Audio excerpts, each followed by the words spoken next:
और आपको सीधे लिए चलते हैं वाराणसी, जहां पर अपना दल की रैली में बतौर चीफ गेस्ट पहुंचे योगी आदित्यनाथ और इस वक्त वो रैली को संबोधित कर रहे हैं। अनुप्रिया पटेल जी को भी हृदय से बधाई देता हूं, अपनी शुभकामनाएं देता हूं। सज्जनों, श्रीमती अनुप्रिया पटेल जी को इसलिए भी मैं बधाई देता हूं कि आज उनके नेतृत्व में अपना दल कांग्रेस के राष्ट्रीय दल के हक को भी छीनने जा रही है। अगर उत्तर प्रदेश के परिप्रेक्ष्य में आप देखेंगे तो कांग्रेस के 2 सांसद हैं और अगर बाबा विश्वनाथ की कृपा होगी तो अगली बार वही लोग भी नहीं रहेंगे। लेकिन उत्तर प्रदेश विधानसभा चुनाव ने यह साबित कर दिया है कि अब कांग्रेस को अधिकार भी नहीं, क्योंकि उसके 7 ही विधायक रह गए, लेकिन अपना दल 9 विधायक पाकर के उससे आगे बढ़ चुकी है। इसलिए एक अच्छी दिशा में एक नया प्रयास, एक नई सूझबूझ के साथ इस सामाजिक न्याय की लड़ाई को लेकर के श्रीमती अनुप्रिया पटेल जी के नेतृत्व में आप आगे बढ़ रहे हैं। और सचमुच एक उस कसौटी पर खरा उतरने के लिए जिस सूझबूझ का परिचय श्रीमती अनुप्रिया पटेल जी ने दिया, देश के यशस्वी प्रधानमंत्री आदरणीय श्री नरेंद्र मोदी जी और भारतीय जनता पार्टी के राष्ट्रीय अध्यक्ष आदरणीय श्री अमित शाह जी के नेतृत्व में लोकसभा चुनाव और उसके उपरांत उत्तर प्रदेश विधानसभा चुनाव में मिलकर के जो अभियान चलाया गया, उसका परिणाम आज हम सब के सामने है। और उसी सामाजिक न्याय की लड़ाई को लेकर के हम सब आज भी आगे कार्य कर रहे हैं। कहने की आवश्यकता नहीं, आप याद करिए जब 26 मई 2014 को आदरणीय श्री नरेंद्र मोदी जी ने देश के प्रधानमंत्री पद की शपथ ली थी, तब उनसे जब पूछा गया कि आखिर ये सरकार क्या करेगी, तो उन्होंने कहा था उस समय कि हमारी ये सरकार गांव, गरीब, किसान, नौजवान, महिला और इस समाज के अंतिम पायदान पर खड़े हुए गरीब के हक की लड़ाई को आगे बढ़ाते हुए उन्हें उनका सम्मान लौटाने का कार्य करेगी। और इन 3 वर्षों के दौरान आपने सब देखा होगा, एक लंबी लड़ाई जो आजादी के बाद से लोगों को तमन्ना थी, जिसको लेकर के डॉक्टर सोनेलाल पटेल जी ने अपना पूरा जीवन होम कर दिया था। और लड़ाई आज साकार होती हुई दिखाई दी है जब श्री नरेंद्र मोदी जी के नेतृत्व में केंद्र में भारतीय जनता पार्टी नेतृत्व की एनडीए सरकार का गठन होता है। उस सरकार की नीतियों को तो देखिए, इस देश के गरीब के पास बैंक में अपना खाता हो सके, जनधन योजना में 25 करोड़ ऐसे परिवारों के खाते खोले गए। कोई कल्पना करता था कभी? इस देश के अंदर 5 करोड़ उन परिवारों के पास भी जो वंचित थे अपने हक के लिए, अपना रसोई गैस का कनेक्शन हो जाए, उज्ज्वला योजना के अंतर्गत उस गरीब के घर में भी रसोई गैस का चूल्हा जल सके, यह कार्य भी किया श्री नरेंद्र मोदी जी ने। आज हम लोगों ने वाराणसी में अपने ऊर्जा मंत्री के नेतृत्व में पावर कारपोरेशन ने एक नया अभियान प्रारंभ किया है। और वो अभियान प्रारंभ किया है जिन परिवारों के पास अब तक अपना बिजली का कनेक्शन नहीं, उनको हम मुफ्त में बिजली का कनेक्शन भी उपलब्ध कराएंगे। इसकी प्रेरणा भी अगर किसी ने प्रदान की तो वह भी किया है इस देश के यशस्वी प्रधानमंत्री आदरणीय श्री नरेंद्र मोदी जी ने। और सज्जनों, कल और परसों की बीच की रात्रि में आपने देखा होगा, रात्रि के 12 बजे इस देश के अंदर एक नई अप्रत्यक्ष कर की प्रणाली को लागू करने का कार्य, जिसे आप जीएसटी कहते हैं, वस्तु एवं सेवा कर की आजादी के बाद का जो आर्थिक क्षेत्र का सबसे बड़ा सुधारवादी कदम है, उसके क्रम में जो लागू हुआ है कल 1 जुलाई से, सचमुच ये इस देश के आर्थिक सुधार का एक क्रांतिकारी कदम, हम विश्वास के साथ कह सकते हैं इस देश की गरीबों की तकदीर को बदल करके रख देगा। और इसीलिए हम सबको इस जन स्वाभिमान रैली के माध्यम से, क्योंकि इस जन स्वाभिमान रैली में मुझे किसान दिखाई दे रहा है, मुझे नौजवान दिखाई दे रहा है, और मुझे समाज की अंतिम पायदान पर खड़ा हुआ व्यक्ति जो सामाजिक न्याय की लड़ाई को आगे लड़ना चाहता है वह दिखाई दे रहा है। और इसलिए मैं कह सकता हूं हम सबको अंतःकरण की गहराइयों से देश के प्रधानमंत्री आदरणीय श्री नरेंद्र मोदी जी का आभार व्यक्त करना चाहिए, जिन्होंने जीएसटी लागू करके इस देश के गरीबों के उत्थान का एक मार्ग प्रशस्त कर दिया है। जीएसटी उस दिशा में बनाया गया एक कानून है। वस्तुएं सस्ती हो जाएंगी, कालाबाजारी और भ्रष्टाचार पर अंकुश लग जाएगा, वसूलियां बंद हो जाएंगी, और एक गरीब जहां सस्ते दाम पर उपभोक्ता वस्तुएं प्राप्त कर ही पाएगा, वहीं साथ ही साथ इंस्पेक्टर राज से व्यापारियों को मुक्ति मिलेगी, कालाबाजारी का अंत होगा, और विपरीत परिस्थितियों में आपको उपभोक्ता वस्तुओं के लिए भटकना नहीं पड़ेगा। और उसका जीएसटी उसी उद्देश्य से देश के अंदर लागू की गई है। हम सबको उसका समर्थन करना चाहिए, क्योंकि ये गरीबों के हित में उठाया गया कदम है। ये देश की अर्थव्यवस्था को एक नया आधार दे देगा। इसलिए हम सबको देश के प्रधानमंत्री के प्रति आभार व्यक्त करना चाहिए, जिन्होंने जीएसटी के प्रति देश के अंदर एक आम सहमति बनाई। और उस आम सहमति का परिणाम है कि वैचारिक रूप से भले ही मतभेद क्यों न हो, लेकिन देश का हित जब सामने आएगा, हम अपनी राजनीतिक मजबूरियों से ऊपर उठ करके देश के हित को सर्वोच्च सम्मान देंगे। वह करके दिखाया है जीएसटी कानून ने। सज्जनों, हमें इस लड़ाई को और आगे बढ़ाने की आवश्यकता है। और इसीलिए जब आप लोगों ने उत्तर प्रदेश विधानसभा चुनाव में आदरणीय प्रधानमंत्री श्री नरेंद्र मोदी जी के नेतृत्व में केंद्र सरकार की उपलब्धियों और भारतीय जनता पार्टी के राष्ट्रीय अध्यक्ष अमित शाह जी के नेतृत्व में विश्वास करते हुए भारतीय जनता पार्टी अपना दल और सहदेव राजभर पार्टी के गठबंधन को उत्तर प्रदेश के अंदर प्रचंड ऐतिहासिक बहुमत दिया, इस सरकार ने भी इस संकल्प को आगे बढ़ाने का कार्य किया है। सम्मानीय अनुप्रिया जी यहां पर कह रही थी कि किसानों के कर्ज माफी का कार्य किया गया। 36,000 करोड़ रुपए का उत्तर प्रदेश के लघु और सीमांत किसानों के कर्ज को माफ करने का कार्य किया। गेहूं क्रय की उस प्रणाली को जिससे किसान सर्वाधिक त्रस्त रहता था, उसमें एक पारदर्शिता लाने का कार्य भी किया गया।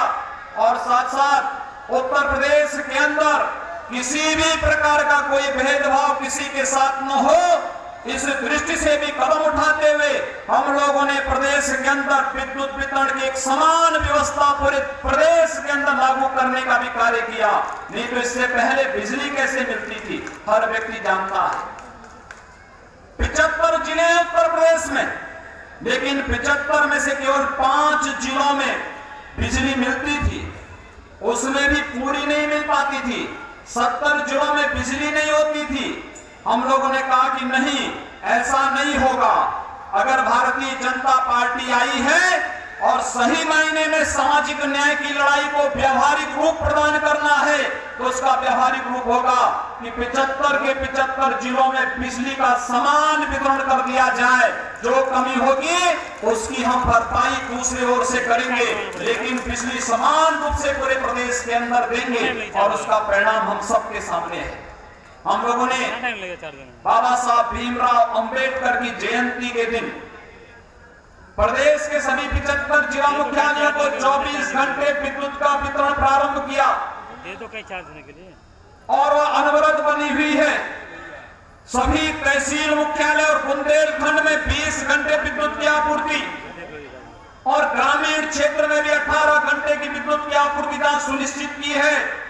वहीं साथ ही साथ यह भी कह दिया गया है जहां पर कम से कम विद्युत का लाइन लॉस होगा, यानी जहां पर बिजली की चोरी जितनी कम होगी, वहां पर हम लोग ग्रामीण क्षेत्र हो या शहरी क्षेत्र, वहां पर हम समान रूप से 24 घंटे विद्युत की आपूर्ति करने का कार्य भी करेंगे और उसी दिशा में गरीबों को निःशुल्क विद्युत कनेक्शन उसी क्रम में देने की कार्रवाई प्रारंभ की गई है। सज्जनों, जज्बा होना चाहिए कार्य करने का और उस जज्बे के साथ पिछले 100 दिनों के अंदर उत्तर प्रदेश सरकार ने निर्णय लिए हैं। इस निर्णय में हम सब नरेंद्र मोदी जी का नेतृत्व देश को मिलता है, लेकिन दुनिया भी उनका लोहा मानती है।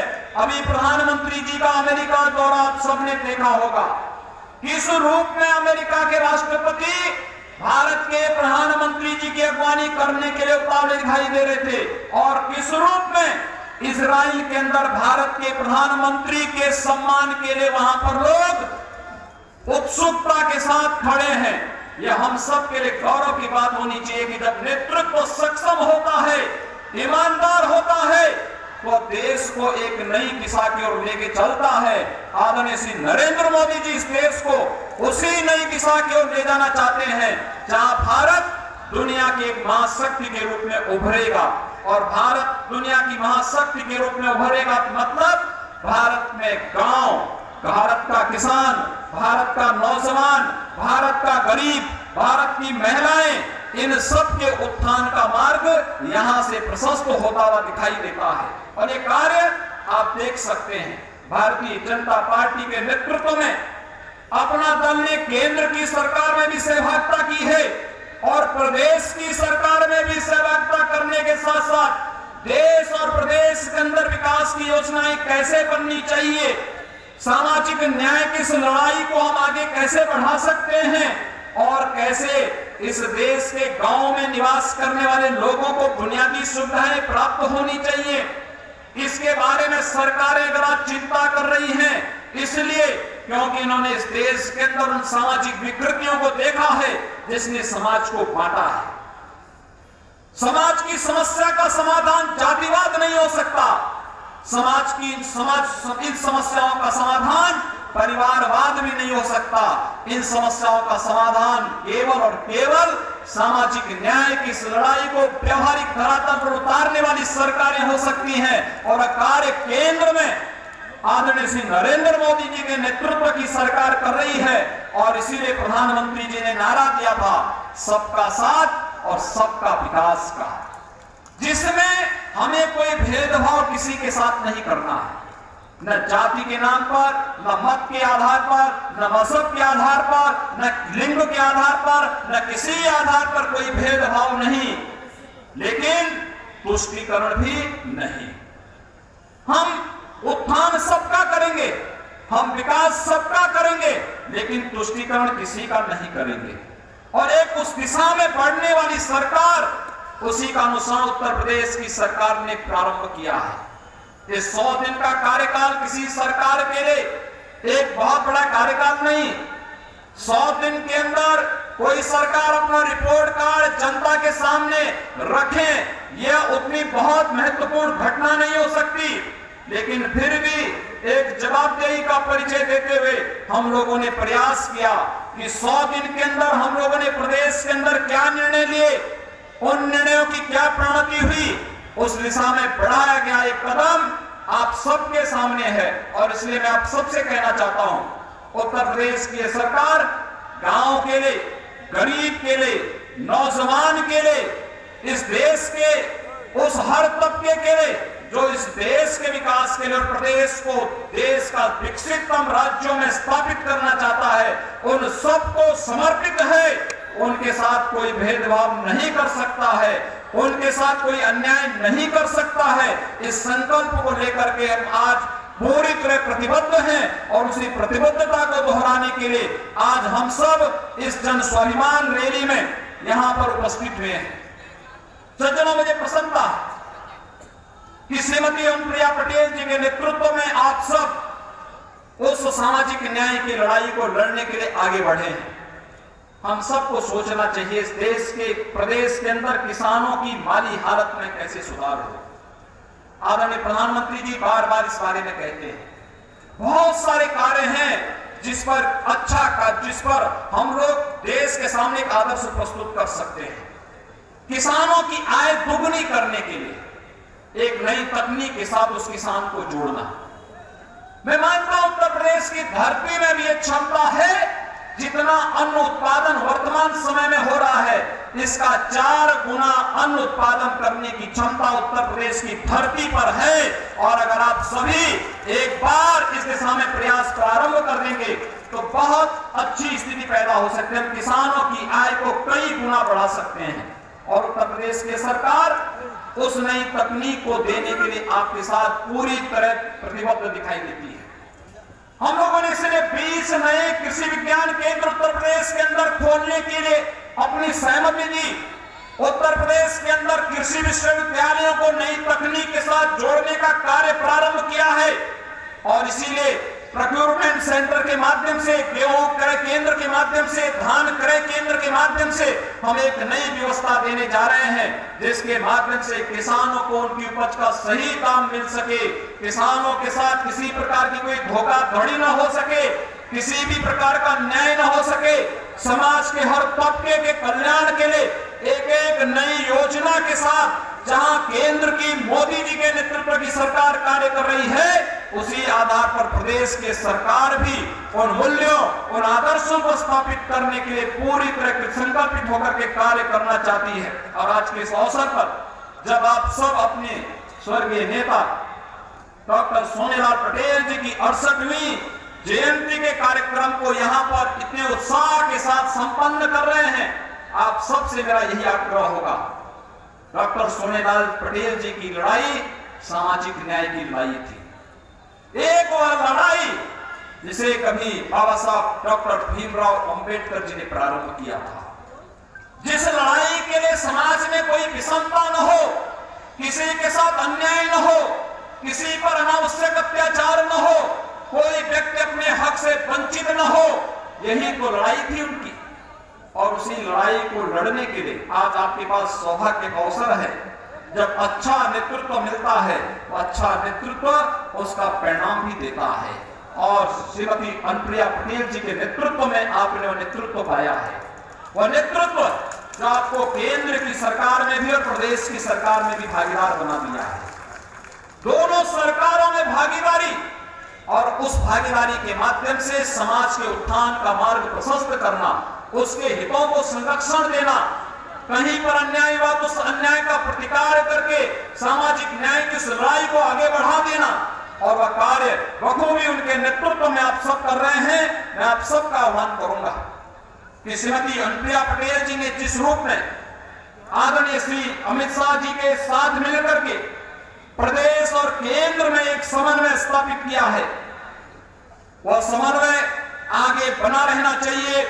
विकास के प्रति हम आग्रही बने, सामाजिक मूल्यों के प्रति हम आग्रही बने, सामाजिक चेतना को जागृत करने के लिए हम आगे बढ़े। और यह तय है कि 2014 और 2017 की लड़ाई ने साबित कर दिया है कि प्रदेश की राजनीति में अपराध के लिए, प्रदेश की राजनीति में भ्रष्टाचार के लिए, प्रदेश की राजनीति में परिवारवाद के लिए, प्रदेश की राजनीति में किसी भी प्रकार की जातिवाद के लिए कोई स्थान नहीं होगा। यह एक संकल्प प्रदेश की जनता व्यक्त कर चुकी है। हम इस अभियान को आगे बढ़ाते हुए केंद्र और प्रदेश की सरकारों के समन्वय, सभी दलों का यह समन्वय गठबंधन धर्म का पालन करते हुए आगे बढ़ेगी। और मैं उत्तर प्रदेश सरकार की तरफ से आप सबको आश्वस्त कर सकता हूं कि प्रदेश सरकार प्रदेश के अंदर किसी के साथ भी कोई अन्याय नहीं होने देगी। प्रदेश के अंदर कानून का राज स्थापित करने के लिए पूरी मजबूती के साथ कार्य करेगी और प्रदेश के हर तबके को न्याय दिला करके उनके हकों की रक्षा करने के लिए पूरी तरह प्रतिबद्ध होकर के कार्य करेगी। इस विश्वास के साथ आज के इस अवसर पर मैं एक बार पुनः अपना दल के संस्थापक, आपके स्वर्गीय नेता डॉक्टर सोनेलाल पटेल जी को विनम्र श्रद्धांजलि अर्पित करता हूं और उनके अभियान को जिस मजबूती के साथ श्रीमती अनुप्रिया पटेल जी आगे बढ़ा रही हैं, आप सबका समर्थन और सहयोग उन्हें निरंतर प्राप्त होता रहेगा। इस विश्वास के साथ आप सबके प्रति मैं अपनी शुभकामनाएं व्यक्त करते हुए वाणी को विराम देता हूं। धन्यवाद। जय हिंद। तो अभी आप सुन रहे थे योगी आदित्यनाथ को, जिन्होंने बड़े बयान दिए हैं और कुछ ऐलान भी किए हैं, जिसमें उन्होंने कहा है कि जाति धर्म के आधार पर किसी से भेदभाव नहीं होगा, सरकार सबके लिए समान रूप से काम करेगी, कानून के तहत सभी काम होंगे और अगर कोई गलत काम करता है, कोई अपराध करता है, उसे बख्शा नहीं जाएगा। जाति और धर्म के आधार पर सरकार कोई भेदभाव नहीं करेगी, ये कहना है यूपी के मुख्यमंत्री योगी आदित्यनाथ का। आपको बता दें, बनारस में अपना दल के रैली में बतौर चीफ गेस्ट वो पहुंचे थे, जहां पर उन्होंने ये बातें कही है और साथ ही उन्होंने एक बड़ा ऐलान भी किया है बिजली को लेकर। उन्होंने कहा है कि उनकी सरकार प्रदेश में जो भी गरीब लोग हैं उन्हें मुफ्त बिजली का कनेक्शन भी देगी।